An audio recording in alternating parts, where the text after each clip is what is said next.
Cove Creek Valley, Tennessee, 1892. While his neighbors finished chinkling their log cabins with the time-tested clay-straw mixture in a single afternoon, English stonemason Jacob Whitfield methodically applies his two-layer system.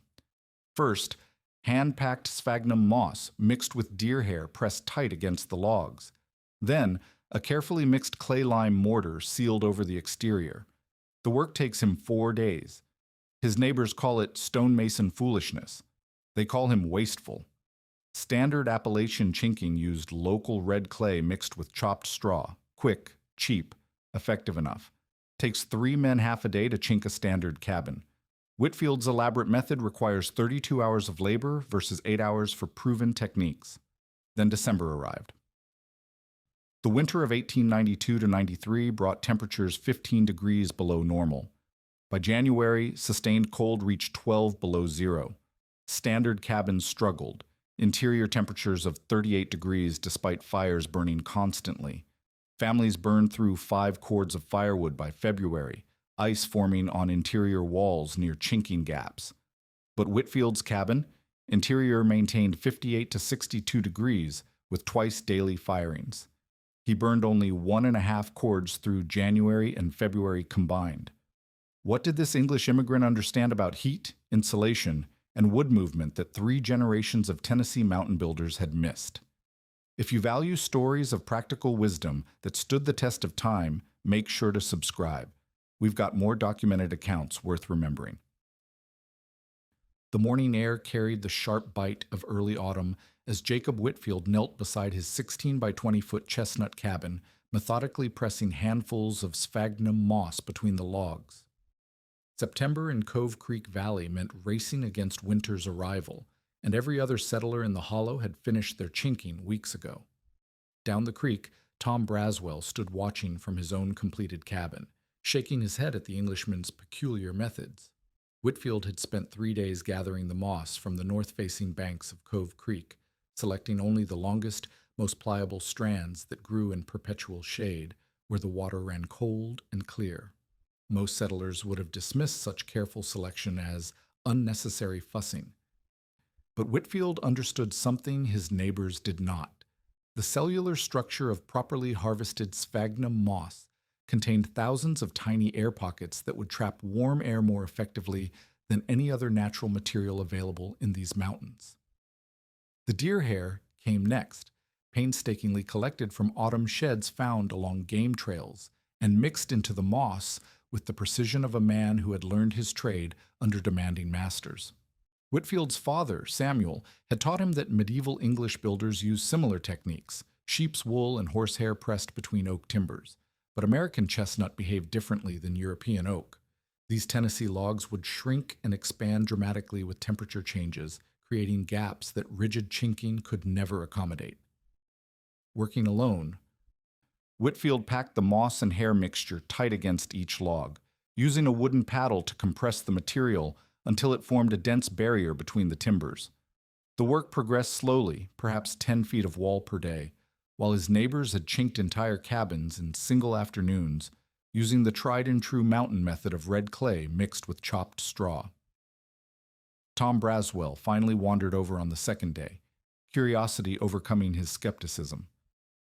"That's twice the work for the same result, Jake," he said, watching Whitfield carefully position another section of moss. "Clay's kept us warm for 50 years up here. Don't need fancy stonework notions." Whitfield paused in his work, wiping moss fragments from his hands. "Aye, clay works well enough," he replied in his Yorkshire accent that still marked him as an outsider after 7 years in the valley. "But watch what happens come January when these chestnut logs shrink with the cold. Your clay will crack straight through. This moss moves with the wood." Braswell snorted. "These mountains have been teaching men how to build since before your grandfather was born. We know what works." He gestured toward Whitfield's elaborate preparation. "You're spending a week on work that takes half a day.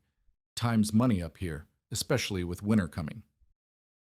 By the third day, other neighbors had begun stopping by to observe the strange spectacle of an immigrant taking 4 times longer than necessary to complete basic cabin maintenance.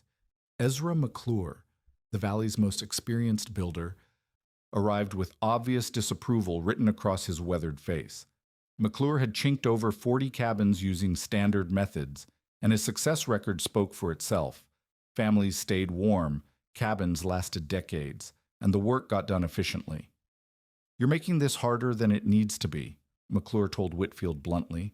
"Red clay, chopped straw, mix it thick, slap it on, smooth it down, done. I can chink your whole cabin in 3 hours with 2 helpers." Whitfield continued his methodical work, pressing moss into the gap between 2 large chestnut logs.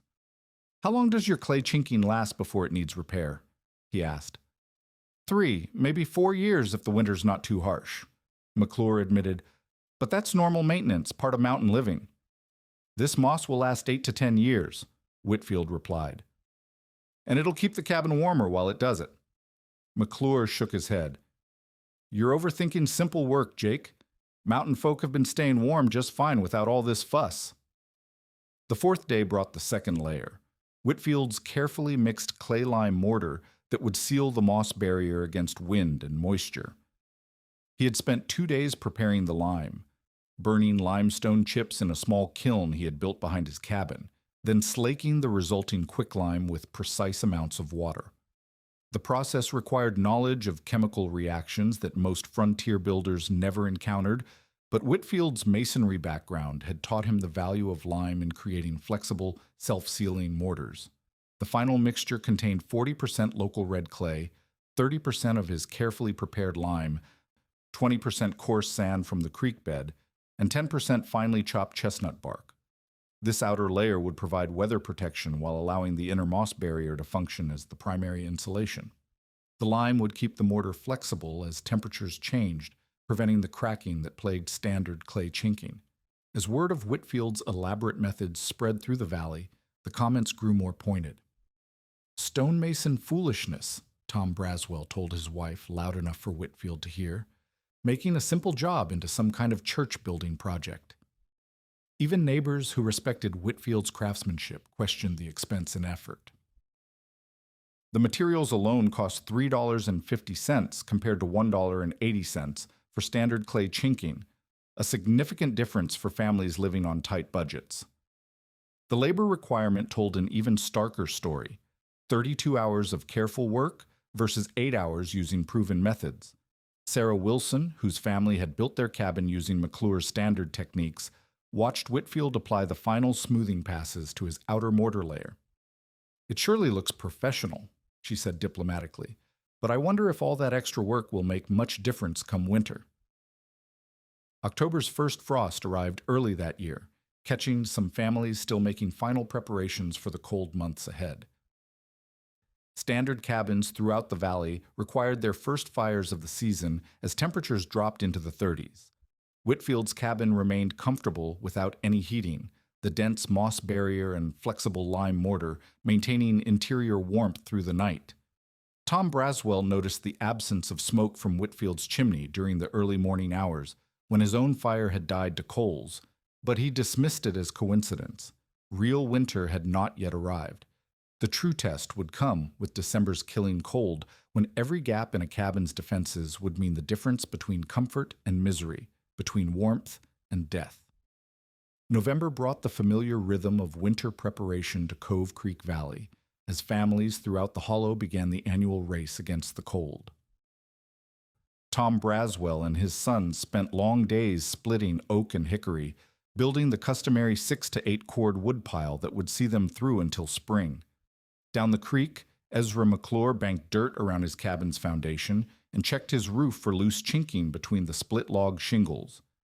Sarah Wilson's husband repaired a section of clay chinking that had developed hairline cracks during the autumn's freeze-thaw cycles, mixing fresh red clay with chopped straw according to the time-tested formula his father had taught him. Jacob Whitfield's preparations drew curious stares and whispered comments. While his neighbors built towering woodpiles, the Englishman cut only 4 cords of seasoned chestnut and oak, barely half the amount that mountain wisdom deemed necessary for a harsh winter. Tom Braswell saw his right hauling another armload of split hickory past Whitfield's modest pile, shook his head in disbelief. "That man's going to freeze his family come January," he told his wife that evening. 4 cords won't last past February, and that's if we get a mild winter. The mathematics of mountain survival were unforgiving and well understood by every family in the valley. A standard 16 by 20 foot cabin required constant heating from December through March to maintain livable temperatures.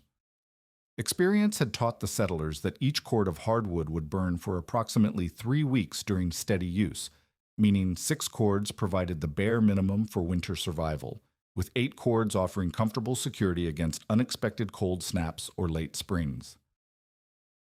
Whitfield's confidence in his reduced firewood supply puzzled even his more supportive neighbors. Sarah Wilson, who had watched his elaborate chinking process with respectful interest, mentioned her concerns to her husband. "Perhaps he knows something about efficient burning that we don't," she suggested, though doubt colored her voice. "He did seem mighty particular about every detail of that cabin work."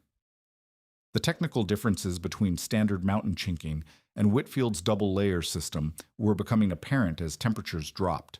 McClure's proven method involved mixing 60% local red clay with 30% chopped straw and 10% water, creating a mortar that dried to a hard, wind-resistant surface. Applied in a single 2-inch layer directly between the logs, this chinking could be completed quickly and economically, requiring minimal specialized knowledge or expensive materials.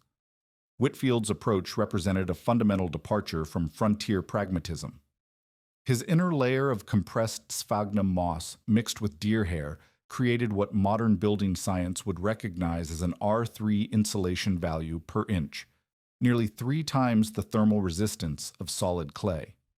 The outer clay-lime mixture, with its carefully balanced proportions of 40% clay, 30% lime, 20% sand, and 10% chopped chestnut bark, formed a flexible barrier that would bend with wood movement rather than crack under stress.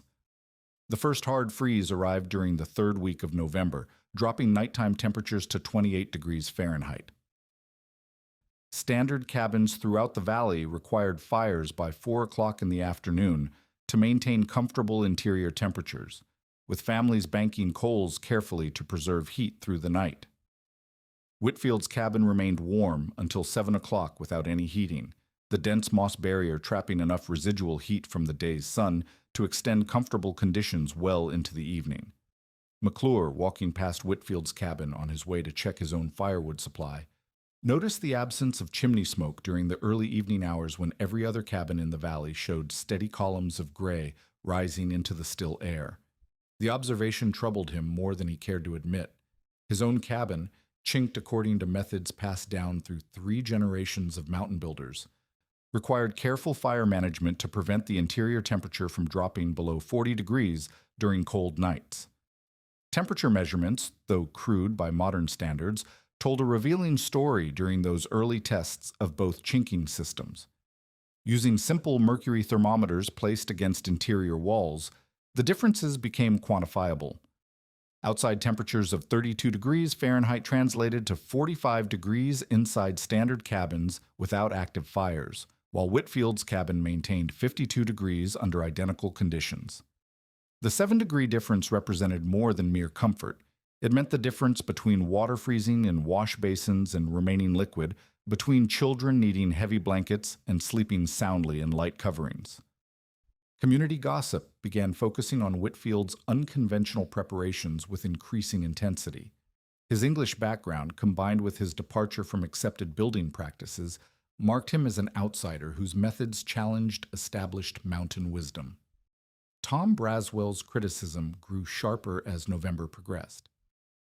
"Man thinks he knows better than folks who've been surviving these winters since before the Revolution," he told Ezra McClure during a chance meeting at the creek. "All that fancy work and half the firewood he needs. Pride comes before a fall, especially up here in the mountains." McClure found himself caught between professional skepticism and growing curiosity about Whitfield's results. As the valley's most experienced builder, he had staked his reputation on proven methods that had successfully sheltered dozens of families through harsh mountain winters. Yet the evidence of his own senses suggested that Whitfield's elaborate techniques were producing measurably superior results. The Englishman's cabin stayed warmer longer, required less firewood for basic heating, and showed no signs of the minor air leaks that plagued even well-built standard construction. The social dynamics of the isolated mountain community intensified the pressure on both sides. Whitfield's success would vindicate unconventional methods and suggest that generations of mountain builders had been settling for inferior results. Failure, however, would confirm the community's wisdom and mark the immigrants' techniques as dangerous experimentation that could cost lives during the brutal months ahead. December's arrival brought the first real snow to Cove Creek Valley, 3 inches of powder that transformed the landscape and served notice that winter's serious business had begun. Standard cabins required steady fires to combat the increased heat loss that came with sustained below-freezing temperatures. Whitfield's cabin continued to outperform community expectations, maintaining comfortable interior conditions with minimal fuel consumption, while his neighbors fed hungry fireplaces throughout lengthening nights. December brought temperatures that old-timers remembered as 15 degrees below the usual bitter cold that marked Tennessee mountain winters. The mercury in Tom Braswell's thermometer nailed to the north side of his cabin where it caught no direct sunlight, rarely climbed above 20 degrees during daylight hours, and plunged to 0 or below most nights. By the middle of the month, sustained cold had settled over Cove Creek Valley with the relentless persistence that marked truly dangerous winters. Snow began falling on December 18th and continued intermittently for 6 days, accumulating to depths that reached the windowsills of most cabins. The white blanket, beautiful in its pristine uniformity, trapped families indoors for days at a time and created the isolation that could turn minor problems into life-threatening emergencies. Roads became impassable, neighbors lost contact for weeks, and each family's survival depended entirely on their individual preparation and the integrity of their shelter. Tom Braswell's cabin, built according to the proven methods that had served his family for 3 generations, began showing the strain of prolonged extreme cold. Interior temperatures struggled to reach 38 degrees, despite fires that burned continuously from dawn to midnight. The red clay chinking, applied in late August according to traditional techniques, developed hairline cracks as the chestnut logs contracted with the cold. These microscopic gaps allowed frigid air to seep into the cabin's interior, creating drafts that no amount of banking could eliminate. The thermal dynamics at work were invisible but relentless. Cold air, denser than warm air, sought every available path into the heated interior, while warm air rose and escaped through gaps near the roofline. Standard clay chinking, for all its proven effectiveness in moderate winters, conducted cold directly through the cabin walls like a thermal bridge connecting interior warmth to exterior cold. The chopped straw mixed into the clay provided minimal insulation value, serving primarily as a binding agent rather than a thermal barrier. Braswell found himself rising 3 times each night to feed his fire, banking coals carefully to maintain enough heat to prevent the interior temperature from dropping below freezing. His family had taken to sleeping in the single room closest to the fireplace, abandoning the cabin's other spaces to conserving fuel and concentrating warmth. Despite these precautions, ice formed on the interior walls each morning, particularly along the north-facing wall where gaps in the chinking allowed moisture-laden breath to condense and freeze. The firewood consumption proved more alarming than the discomfort. By Christmas Day, Braswell had burned through 3 of his 8 cords, a pace that would exhaust his winter supply by early February if the cold persisted. Each cord represented weeks of summer labor, cut and split during precious hours stolen from farming and other essential tasks. Running short of firewood in January or February meant facing a choice between dangerous expeditions into snow-covered forests or slow death by freezing. Ezra McClure's cabin, chinked with the same time-tested methods he had used successfully for decades, faced similar struggles. The veteran builder found himself questioning techniques that had never failed him before. Watching his carefully applied clay chinking develop stress fractures as the log shrank with sustained cold. His professional reputation rested on these methods, yet the evidence of his own experience suggested that standard techniques were being pushed beyond their limits by the unprecedented severity of the winter. McClure's family had consolidated into their kitchen, the cabin's warmest room, where they spent their days clustered around a fire that consumed nearly a third of a cord each week. The remaining rooms stood empty and unheated, their interior temperatures hovering just above freezing despite the continuous heating of the main living space. Ice formed nightly on the windows and interior walls of these abandoned areas, creating a crystalline testimony to the limits of traditional mountain building techniques. A quarter-mile upstream, Jacob Whitfield's cabin presented a stark contrast to his neighbor's struggles. Interior temperatures maintained a steady 58 to 62 degrees, with fires built only twice daily, morning and evening, using the precise firing schedule that maximized heat output while minimizing fuel consumption. The dense sphagnum moss barrier, compressed between his cabin's chestnut logs, trapped warm air in thousands of tiny pockets, while the flexible lime clay outer layer sealed against wind infiltration without cracking under thermal stress. Whitfield's family continued to use their entire cabin throughout the winter, with comfortable temperatures in all rooms and no need to abandon spaces to cold. The children played on floors that remained warm to the touch, while adults worked at indoor tasks without the heavy coats and blankets that had become standard winter clothing in neighboring cabins. No ice formed on interior walls, and condensation remained minimal due to the superior vapor barrier created by the double-layer chinking system. The fuel efficiency proved even more remarkable than the comfort levels. Through December and into January, Whitfield burned wood at approximately one-third the rate of his neighbors, using seasoned chestnut and oak with the efficiency of a man whose heating system actually retained the energy produced rather than allowing it to escape through thermal bridges and air leaks.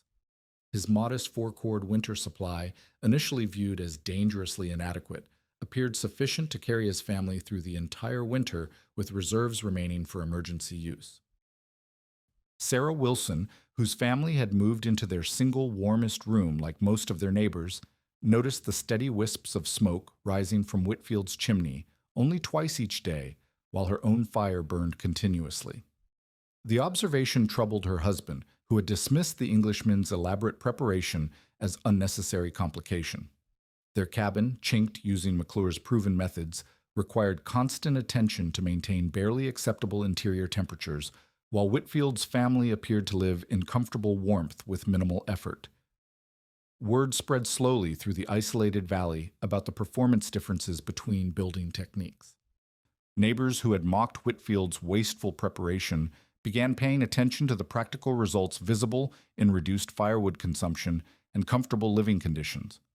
The theoretical superiority of time-tested methods was being challenged by measurable outcomes that could mean the difference between surviving the winter and succumbing to cold that killed families every year throughout the Appalachian region. By late January, temperatures had dropped to 12 degrees below zero during several sustained cold snaps, creating conditions that pushed every cabin in Cove Creek Valley to its thermal limits.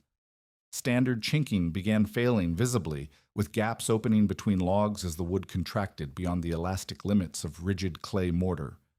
Whitfield's flexible moss and lime system continued to perform, adapting to wood movement while maintaining its insulating properties and structural integrity.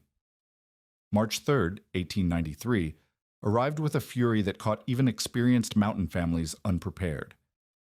The late-season blizzard struck without the gradual temperature drop that usually signaled approaching severe weather, plunging the mercury from a deceptive 28 degrees at sunset to 18 below zero by midnight. 40-mile-per-hour winds drove snow horizontally across Cove Creek Valley, creating the most dangerous combination of cold and wind pressure that anyone could remember in 30 years of mountain winters. Tom Braswell woke at 2 in the morning to find his fire reduced to barely glowing coals and his cabin's interior temperature dropping precipitously. The wind drove frigid air through every gap in his clay chinking with relentless persistence, overwhelming his fireplace's ability to heat the space faster than cold air infiltrated. Despite throwing every piece of seasoned wood within reach onto the fire, the interior temperature continued falling, reaching 28 degrees by dawn, 4 degrees below the freezing point that marked the boundary between discomfort and mortal danger. The clay chinking along Braswell's north wall had cracked completely during the night, thermal stress finally overwhelming the rigid mortar's ability to accommodate the extreme contraction of the chestnut logs. Hairline fractures had widened into visible gaps where daylight showed through the cabin wall, creating wind tunnels that funneled Arctic air directly into the family's living space. His wife gathered their 3 children into the single bed closest to the fireplace, wrapping them in every available blanket while Braswell fed the fire continuously in a desperate attempt to maintain enough heat to prevent hypothermia. Ezra McClure faced an even more critical situation in his cabin downstream. The veteran builder had always taken pride in his chinking work, but 40 years of successful construction experience could not overcome the physics of thermal bridging and air infiltration during unprecedented cold. His cabin's interior dropped to 25 degrees despite a fire that consumed wood faster than he could split and carry it from his depleted woodpile. The continuous burning had exhausted nearly 6 cords of his winter supply, leaving him dangerously short of fuel with potentially weeks of cold weather remaining. McClure's family had abandoned all pretense of normal cabin life, retreating to a single corner room where they huddled together for shared body warmth, while he maintained a fire that barely kept the space above freezing. Ice formed on the interior walls despite the continuous heating, and frost covered every surface more than 5 feet from the flames. His professional confidence, built on decades of successful mountain construction, crumbled as he watched standard techniques fail catastrophically under conditions that, while severe, fell within the range of weather that mountain families had to survive. The Wilson family cabin presented perhaps the most frightening example of standard chinking failure under extreme conditions. Their children, aged 4, 7, and 9, began showing early symptoms of hypothermia despite being dressed in multiple layers of clothing and wrapped in wool blankets. The youngest child's lips developed a blue tinge that marked the beginning stages of cold injury, while all 3 children complained of numbness in their fingers and toes. Their father, burning the last of his seasoned firewood and beginning to split green wood in desperation, faced the terrifying prospect of watching his family freeze inside what should have been a protective shelter. Throughout the valley, families discovered that winter survival depended on more than adequate firewood supplies and well-built fireplaces. The integrity of the thermal envelope, the cabin's ability to retain heated air while excluding cold air, determined whether a family would survive extreme weather or succumb to conditions that turned shelters into death traps. Standard clay chinking, effective during normal winters, created thermal bridges that conducted cold directly through cabin walls, while allowing air infiltration that no amount of heating could overcome. The wind played a crucial role in the crisis, creating pressure differentials that drove cold air through every imperfection in the chinking. Gusts exceeding 40 miles per hour generated enough force to push frigid air through gaps that would cause minimal problems during calm conditions. The combination of extreme cold and high winds overwhelmed the thermal capacity of every standard cabin in the valley, creating life-threatening conditions inside structures that had successfully sheltered families through previous winters. Jacob Whitfield's cabin, standing against the same brutal conditions that were breaking his neighbors' defenses, maintained interior temperatures of 55 degrees with his normal twice-daily firing schedule.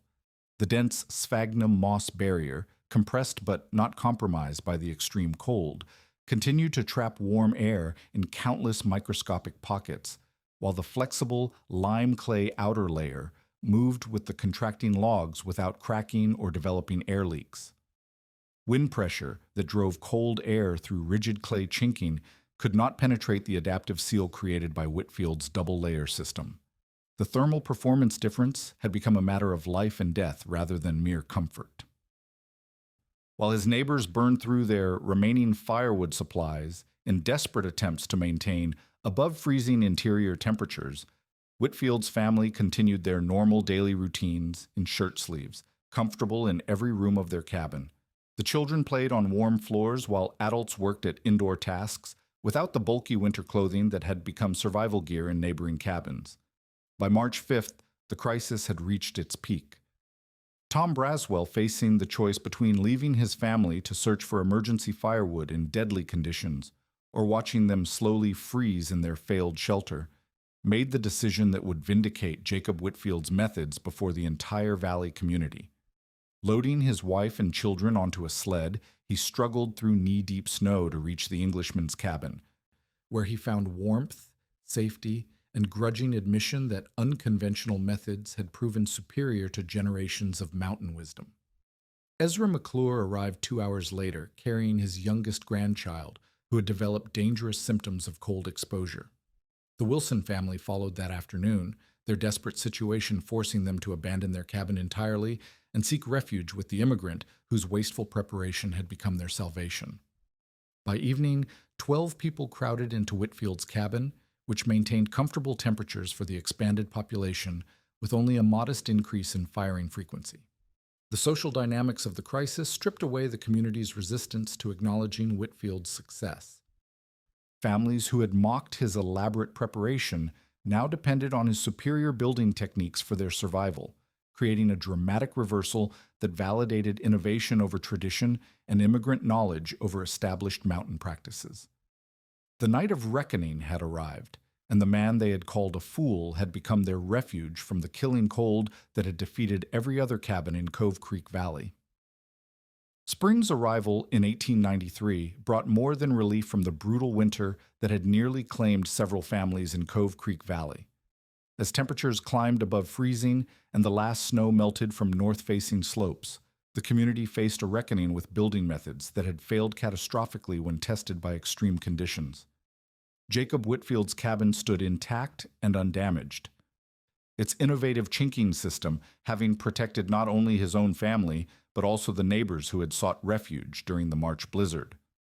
Tom Braswell was the first to approach Whitfield about learning the double-chinking technique. The proud mountain man who had initially dismissed the Englishman's methods as wasteful foolishness now faced repair bills that would consume most of his spring farming budget. His cabin's north wall required complete rechinking where the clay had cracked and fallen away, while gaps between other logs needed patching before the following winter. The failure of proven techniques had cost him nearly 7 cords of precious firewood and brought his family dangerously close to freezing.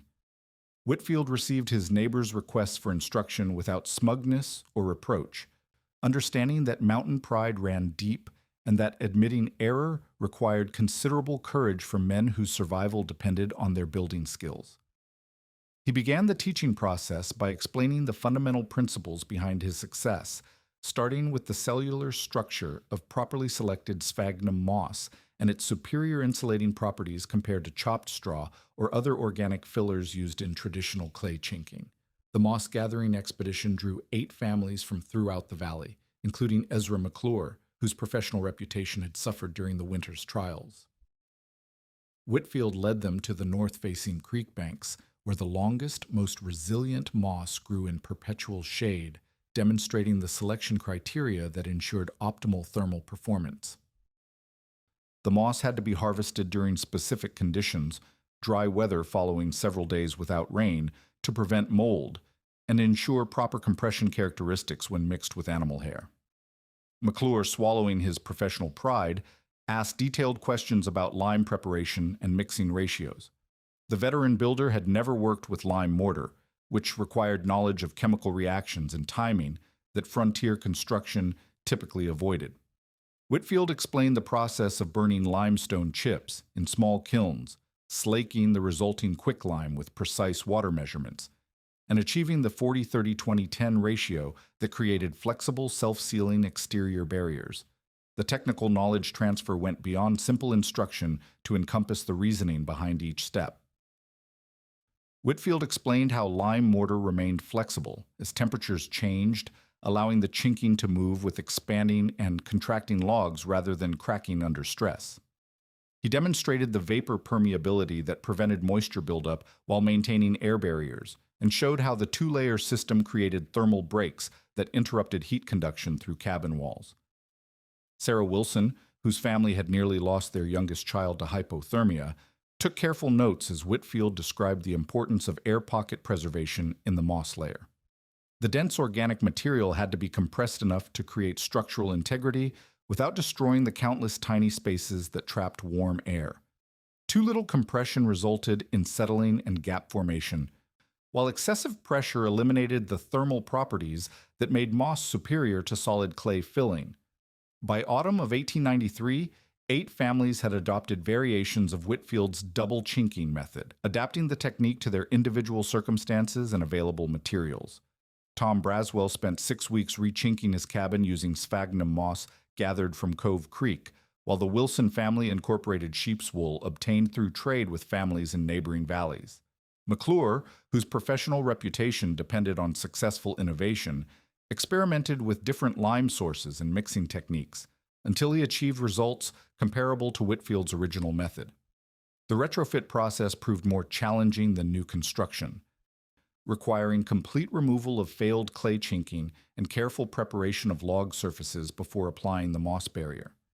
Families discovered that chestnut logs damaged by repeated freeze-thaw cycles needed repair work to create smooth surfaces that would accept the new chinking system. The labor investment was substantial, typically 3 to 4 weeks per cabin, but the alternative was another winter of inadequate thermal performance and potential survival crises. McClure's adoption of the technique marked a crucial turning point in community acceptance. As the Valley's most respected builder, his endorsement carried weight that overcame lingering skepticism about immigrant innovations. He began incorporating double-chinking into new cabin construction, charging premium rates for the superior method while training a new generation of mountain builders in techniques that combined Old World knowledge with New World materials. Word of the Cove Creek Valley innovation spread through the interconnected network of mountain communities via traders, relatives, and seasonal workers who moved between settlements. The story of the English immigrant whose wasteful preparation had saved lives during the hard winter became part of regional folklore, carrying practical knowledge along with entertainment value. Families throughout the Tennessee mountains began requesting builders who understood the moss and lime technique. Documentation of the method's effectiveness came through the careful record-keeping of families who had implemented the system. Temperature measurements, firewood consumption data, and maintenance schedules provided quantitative proof that double-chinking delivered 60% reductions in heating fuel requirements, while maintaining interior temperatures 15 to 20 degrees warmer during extreme cold snaps. The technique lasted 8 to 10 years without major maintenance, compared to 3 to 4 years for standard clay chinking. The Tennessee Agricultural Extension Service included Whitfield's method in their 1895 report on improved building techniques for mountain regions, providing the first official recognition of the innovation's value. The documentation helped spread the technique beyond word-of-mouth transmission, reaching builders and settlers throughout the Appalachian region who face similar challenges with log cabin construction in harsh mountain climates. Regional variations developed as builders adapted the core principles to local materials and conditions. Mountain families in North Carolina experimented with pine needles and cattail, down as moss substitutes, while Kentucky builders incorporated locally available clay types into the lime mortar mixture. The fundamental concept remained constant, creating thermal barriers through organic insulation layers sealed with flexible exterior mortars. But implementation varied according to available resources and specific climate requirements. Jacob Whitfield died in 1923 at the age of 78, his cabin still standing with much of its original chinking intact after 31 years of mountain weather. His great-grandson inherited the property and continued living there, maintaining the double-chinking system and adding modern improvements while preserving the basic thermal envelope that had proven superior to conventional construction. The cabin became a demonstration site for the Great Smoky Mountains National Park, educating visitors about innovative building techniques that had saved lives and influenced regional construction practices for generations. The legacy extended beyond mere technical innovation to encompass a broader lesson about the value of questioning established methods and adapting traditional knowledge to new circumstances, proving that preparation for extreme conditions represented wisdom rather than waste.